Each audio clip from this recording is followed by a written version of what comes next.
NGO दर्पण क्या है? एनजीओ दर्पण किस लिए हम रजिस्टर करते हैं? एनजीओ दर्पण को दोस्तों हम नीति आयोग रजिस्ट्रेशन भी कहते हैं, क्योंकि एनजीओ दर्पण जो रजिस्ट्रेशन है ये NITI Aayog department government of India का जो है उसके अंडर रजिस्टर्ड होते हैं, तो इसलिए हम इसको नीति आयोग रजिस्ट्रेशन भी बोलते हैं। तो ये क्यों मैंडेटरी है और क्या मैंडेटरी है भी या फिर नहीं है, इस बात को हम डिस्कस करेंगे। तो दोस्तों, I am C S Jaivinder Singh, एक practising company secretary in Delhi, और मेरे ईमेल आईडी फ़ोन नंबर आपको डिस्क्रिप्शन में मिल जाएंगे। आप किसी भी क्वेरी के लिए मुझे ईमेल कर सकते हैं या फिर व्हाट्सअप कर सकते हैं। डायरेक्टली आप कॉल ना करें, व्हाट्सअप कर सकते हैं। तो दोस्तों, बात करते हैं नीति आयोग रजिस्ट्रेशन की। तो benefits and eligibility in the period of digitalize, यानी हर चीज़ को गवर्नमेंट डिजिटलाइज कर रही है ना चीज़ों को, तो उसके लिए गवर्नमेंट ने फोकस किया कि हमें एक सभी एनजीओ का सेंट्रल डाटाबेस रखना चाहिए, यानी कि एक ऐसा डाटाबेस रखना चाहिए जिससे कि सारे एनजीओ का क्या क्या डाटा है, कौन कौन से मतलब मेंबर्स हैं, किस तरीके के उनकी डिटेल है, पैन नंबर क्या है, क्या गवर्निंग बॉडी है उनकी, उनके डाटा मेंटेन करने के लिए गवर्नमेंट ने एक डाटाबेस बनाया। डाटाबेस ऐसी चीज़ होती है, मतलब एक सिस्टम होता है जिसमें काफ़ी सारी चीज़ों के हम लोग डाटा इकट्ठा करके रखते हैं। यानी जैसे बैंक के कस्टमर्स होते हैं, तो कस्टमर का सारा डाटा जहाँ पर रखा जाता है उसको बोलते हैं डाटा बेस या डेटा बेस। ठीक है। और जिससे ये होता है कि गवर्नमेंट ने मैंडेटरी कर दिया है सभी एनजीओ को कि आप खास करके गवर्नमेंट डिपार्टमेंट को जब आप अप्रोच करोगे किसी भी फंडिंग के लिए, किसी भी तरह के प्रोजेक्ट के लिए या किसी भी तरह के टेंडर के लिए, तो आपको नीति आयोग रजिस्ट्रेशन या फिर एनजीओ दर्पण का रजिस्ट्रेशन आपके पास होना ही चाहिए। ये कर दिया for the purpose of, for this purpose government has now made it mandatory for all NGO, society और ट्रस्ट। एनजीओ में हमारे 3 टाइप्स के जो ऑर्गेनाइजेशन है वो आते हैं।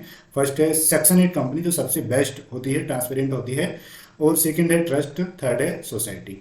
ठीक है दोस्तों, तो अगर आप अपना एनजीओ रजिस्टर करने के रिगार्डिंग भी प्लान कर रहे हैं तो आप सेक्शन 8 कंपनी को प्रेफर करें। ठीक है, तो मैंडेटरी कर दिया सभी एनजीओ को इन NITI Aayog. Before approaching any government department, किसी भी गवर्नमेंट डिपार्टमेंट को अप्रोच करने से पहले आपके पास नीति आयोग का सर्टिफिकेट होना चाहिए to present their project apply for, चाहे आप गवर्नमेंट वेलफेयर फंडिंग के रिगार्डिंग अप्रोच कर रहे हो या फिर किसी प्रोजेक्ट या टेंडर के रिगार्डिंग अप्रोच कर रहे हो। अगर हम दोस्तों बेनिफिट की बात करें कि बेनिफिट क्या है, एक तो बेनिफिट ये है कि आप गवर्नमेंट डिपार्टमेंट को क्या कर सकते हैं, अप्रोच कर सकते हैं। सेकंड ये कि गवर्नमेंट का एम है कि गवर्नमेंट एक सेंट्रलाइज डाटाबेस, यानी सेंट्रलाइज का मतलब होता है कि पूरे इंडिया में जितने भी एनजीओ हैं उसका डाटा एक जगह इकट्ठा करना चाहती है गवर्नमेंट भी, तो इसलिए ही गवर्नमेंट इसको बना रही है। और एनजीओ ऑब्वियसली बात है वही पर्सन होते हैं जो वेलफेयर ऑफ सोसाइटी के लिए काम करते हैं, चाहे वो मतलब सोशल एक्टिविटीज में करें, सोशल एक्टिविटीज में चाहे वो फाइनेंस एक्टिविटीज भी कर सकते हैं, जिन्हें हम सेक्शन 8 माइक्रो फाइनेंस भी कहते हैं, उसमें भी हम मेनली डील करते हैं। तो दोस्तों, as as per government database, जो कि गवर्नमेंट के पास डाटाबेस है, और एज ऑन डेट हमारे पास कितने एनजीओ रजिस्टर्ड हैं एनजीओ दर्पण में? 82,000 सॉरी 203 82,203 एनजीओ रजिस्टर्ड हैं। ये जो डाटा मैं बता रहा हूँ ये दिसंबर 2021 तक का ही बता रहा हूँ, उसके बाद भी हमारे काफ़ी सारे और रजिस्टर्ड हो चुके हैं। और अगर आप किसी भी एनजीओ का जो है सर्च करना चाहते हैं कि ये एनजीओ दर्पण में है, या आपके पास कोई सर्टिफिकेट आता है आप उसको वेरीफाई करना चाहते हैं, तो आप NGO-darpan.gov.in की वेबसाइट पर जाकर के इसको वेरीफाई कर सकते हैं। उसके एनजीओ दर्पण का एक रजिस्ट्रेशन नंबर होता है, उसको आप वेबसाइट पर डालेंगे तो वो क्या कर लेगा, वेरीफाई कर लेगा, मतलब वेबसाइट बता देगी हाँ ये भी रजिस्टर्ड है। क्योंकि कई लोग ये होता है ना, मेरे पास कई क्वेरीज आती हैं, वो क्या करते हैं कि वो कहीं भी रजिस्टर्ड नहीं है। एक प्रोप्राइटरशिप फर्म थी, वो कहीं भी रजिस्टर्ड नहीं है, उन्होंने किसी और का सर्टिफिकेट ऑफ इनकॉर्पोरेशन लेकर के उसमें अपना नाम एडिट कर लिया भाई पीडीएफ पे। नाम एडिट करने के बाद वो दूसरे लोगों को क्लेम करेंगे sir we are a company registered with MCA, we are a private limited company. उन लोगों ने, जो उनके कस्टमर थे, मुझे मेल की, मैंने कहा नहीं सर ये कंपनी रजिस्टर्ड नहीं है, एमसीए पर इसका नाम शो नहीं हो रहा है। वैसे ही हम एनजीओ की वेबसाइट पर भी एनजीओ के रजिस्ट्रेशन नंबर और नाम से ट्रैक कर सकते हैं। बेनिफिट्स की अगर बात करें कि क्या क्या बेनिफिट्स हैं, तो it is mandatory to get NITI Aayog registration for getting government funding. Government funding के लिए मैंडेटरी है, ये हम पहले भी डिस्कस कर चुके हैं। It improves the credibility for NGO, trust, society for getting donation from general public also. अगर आप जनरल पब्लिक से डोनेशन के लिए क्या कर रहे हैं, अप्रोच कर रहे हैं, जनरल पब्लिक कौन होगी, कोई भी पर्सन हो सकता है, मतलब किसी भी एक्सवाइजेड को आप अगर अप्रोच कर रहे हैं तो वो जनरल पब्लिक में ही आते हैं, चाहे वो कंपनी हो या फिर इंडिविजुअल हो। ठीक है, तो दोस्तों एक और गाइडेंस यहाँ पर ये है, आप उनको बताएंगे जिसको भी आप अप्रोच करेंगे, सर हमने नीति आयोग का रजिस्ट्रेशन लिया, सर हमने 80G का लाइसेंस भी लिया हुआ है, सर हमने 12A का भी लिया हुआ है। ठीक है, तो सर हम फुली कंप्लाइंट हैं, सर हमने CSR 1 का भी रजिस्ट्रेशन कराया हुआ है, अब हम CSR के लिए भी एलिजिबल हैं। ठीक है, तो ये सब होने के बाद आप जनरल पब्लिक को भी अप्रोच कर सकते हैं। NGO Darpan portal maintains database of black listed NGO. कुछ एनजीओ ऐसे होते हैं जो नाम तो एनजीओ का रखते हैं लेकिन उसके पीछे उसकी आड़ में कुछ गलत काम करते हैं। गलत काम इन द सेंस कि जो डोनेशन लेते हैं वो पब्लिक के बेनिफिट के लिए लगाते नहीं है, पूरा का पूरा पैसा वो जो पर्सनल उसके पीछे के पर्सन होते हैं, डायरेक्टर प्रमोटर होते हैं, वो अपने पर्सनल बेनिफिट के लिए लगा लेते हैं या फिर पब्लिक के बेनिफिट को गलत तरीके से मतलब मिसयूज करते हैं। तो उन एनजीओ को NGO Darpan portal black list कर देता है। यानी कि अगर आपके पास कोई सर्टिफिकेट आ रहा है तो आप उसे चेक कर सकते हैं कि ये एनजीओ ब्लैक लिस्टेड तो नहीं है, यानी कि ऐसा एनजीओ तो नहीं है जिसने कोई फ्रॉड किया हो, जिसने कोई फंड का मिसयूज किया हो या पर्सनल यूज के लिए फंड को लिया हो। ठीक है, तो आप यहाँ से चेक कर सकते हैं ताकि आप अगर डोनेशन दे रहे हैं तो आप गलत हाथों में ना देंगे। वैसे अगर आपका एनजीओ है और आप किसी के पास डोनेशन के लिए जाते हैं तो ऑब्वियसली बात है वो चेक करेंगे ही करेंगे। Through this portal you can directly apply for grant to the ministry from which you want to avail donation.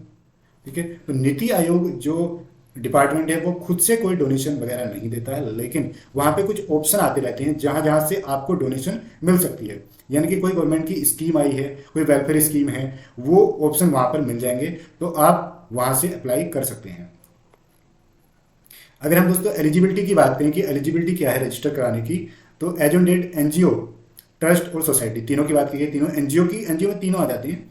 Having valid PAN number is eligible to register for NITI Aayog. PAN number के साथ उनका एक registration certificate और trust deed होनी चाहिए। अगर trust है, society है तो मेमोरेंडम एंड आर्टिकल हो, सेक्शन 8 कंपनी है तो सर्टिफिकेट ऑफ इनकॉर्पोरेशन एंड उनके, ये मैंने वैसे नीचे लिखा ही हुआ है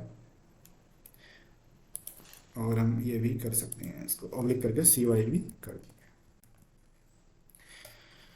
पर्सन इन इंडिविजुअल कैपेसिटी क्या नीति आयोग के लिए अप्लाई कर सकता है? The answer is no. Individual की कैपेसिटी में आप नहीं कर सकते क्योंकि एनजीओ दर्पण किसके लिए, सिर्फ और सिर्फ एनजीओ के लिए है और एनजीओ में 3 आ जाएंगे, trust, society and section 8 company. दोस्तों वैलिड ईमेल आईडी और फोन नंबर होना चाहिए जिससे कि OTP से वेरीफाई कर सके।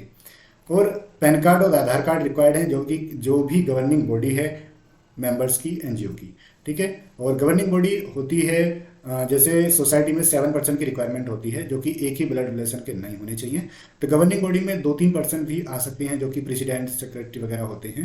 ठीक है, लेकिन वहीं ट्रस्ट के केस में 3 लोग मिलकर के बनाते हैं, 2 लोग भी बना सकते हैं। वहीं सेक्शन 8 के केस में 2 ही लोग बनाते हैं, कम से कम, ज़्यादा हो सकते हैं।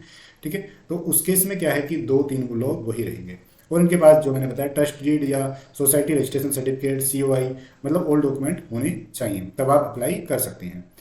Does NITI Aayog provide grants to the registered NGO?